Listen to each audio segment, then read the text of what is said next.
इसमें special cell ने initially 4 लोगों को अरेस्ट किया, जिसमें योगेश टुंडा था, उसके साथी दीपक, जिसको तीतर बोलते हैं, दीपक डबास वो था, एक रियाज खान था और चौथा इनके साथ राजेश भवानिया था।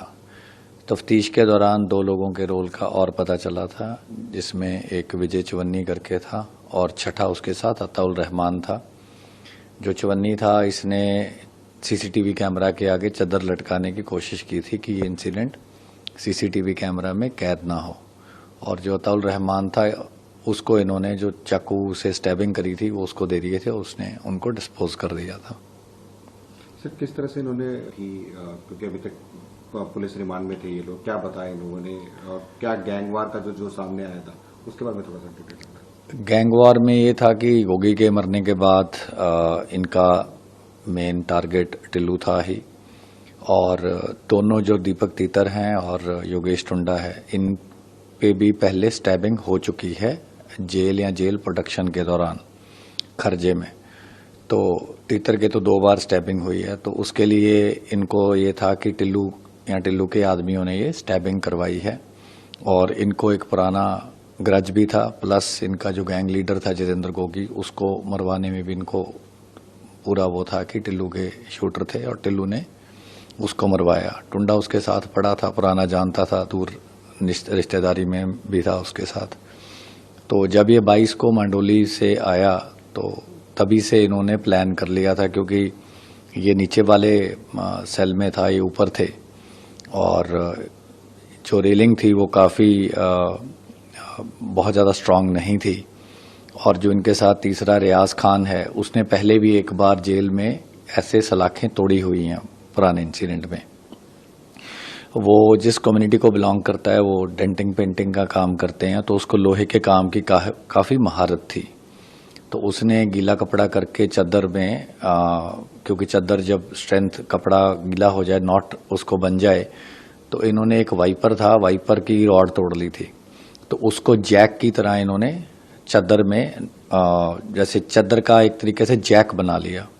तो गीली चादर थी, तो दोनों सलाखों से जब उन्होंने लपेटी तो उसको वाइपर को घुमाते रहे, तो वो जो रॉडें थी बेंड होके बिल्कुल टूटने के कगार पे आ गई। तो उन्होंने उसको पुश किया, तो इतनी जगह वहां से बन गई कि उससे ये नीचे रैपल डाउन कर पाए। तो इन्होंने देख लिया 6 बजे चक्कियां खुलती हैं, खुलने के बाद चक्की बाहर से ही खुलती है जेल वाले जब खोलते हैं, तो उसके बाद जो सेल है उसमें सारे इनमेट्स एक दूसरे से मिंगल कर सकते हैं।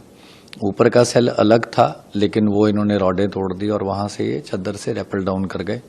और जैसा ऑलरेडी फुटेज में अब तो वाइडली ऑलरेडी देखा गया है, उसने टिल्लू ताजपुरिये ने रोहित के जो चक्की थी उसमें घुसने की कोशिश करी, वो उसके साथ थोड़ा सहानुभूति भी रखता था।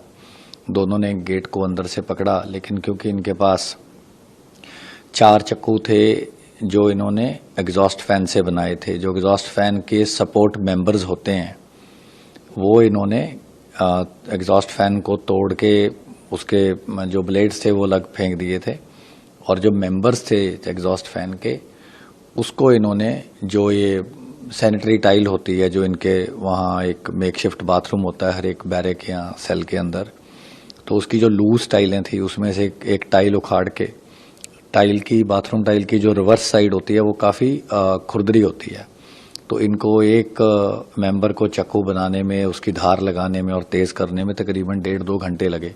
तो पूरी रात टुंडा और रियाज खान यही करते रहे। तो सुबह तक इन्होंने वो 4 जो चाकू थे वो बना लिए उसके मेंबर्स के। एक इनके पास पहले से 2 कोई पतले पतले तीखी पत्तियां टाइप थी, जो इन्होंने उनको जोड़ के रस्सी का मुट्ठा बना के वो 5वां बना लिया।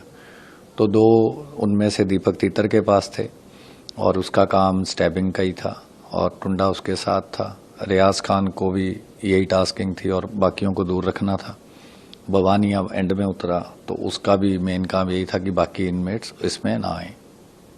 तो सर, क्या ये प्लान किया और उसके बाद पूरी इसको वारदात को अंजाम दिया? अभी तक की इन्वेस्टिगेशन में हम ये कुछ भी अभी रूल अभी जो मैं आपको बता रहा हूँ, ये चीज़ें हैं जो कि स्टैब्लिश हो गई हैं। अभी क्या बाहर से कॉल हुई नहीं हुई, और कौन गैंग के मेंबर इसमें शामिल थे, किसको इस चीज़ का पता था, ये चीज़ें अभी इन्वेस्टिगेशन की स्टेज पे हैं। और सर, क्योंकि जेल के अंदर वारदात को अंजाम दिया, क्या अभी तक इन्वेस्टिगेशन में किसी प्रशासनिक पर्सन का कोई रोल आया है या फिर अभी रूल आउट नहीं किया इन्वेस्टिगेशन? अभी सारी इन्वेस्टिगेशन अभी तो बाकी है। ये तो जो बेसिक स्टेप्स हैं मैं जो अभी तक हम इस्टेब्लिश कर पाए हैं वही आपसे शेयर कर रहे हैं। सर, क्योंकि आप स्पेशल सेल ने सबसे ज्यादा गैंग्स पे काम किया है और अब गैंगवार बढ़ी हुई है कि आपस में जिस तरह से एक के बाद एक मर्डर हो रहे हैं, तो किस तरह से आप पूरे इस गिरोह को देखकर क्या कदम उठाए जा रहे हैं आप लोगों की तरफ से भी, वो थोड़ा सा। देखो, जेल अथॉरिटीज़ को भी पता है सारे गैंग्स का, वो भी मतलब ये कोई बहुत ज़्यादा सीक्रेट नहीं है। थोड़ी बहुत इनकी एफिलिएशंस चेंज होती रहती हैं time to time. Already regularly जो भी कोई इनपुट हमारे मद्देनज़र आती है तो हम वो शेयर करते हैं। इसके अलावा जेल भी अपनी बेसिक प्रिकॉशन लेती है। उनको पता है कौन सा जो गैंग मेंबर है किस गैंग से एफिलिएशन रखता है या इनकी किस ग्रेविटी की रेवलरी है, तो वो खुद सेग्रीगेट करने की कोशिश करते हैं।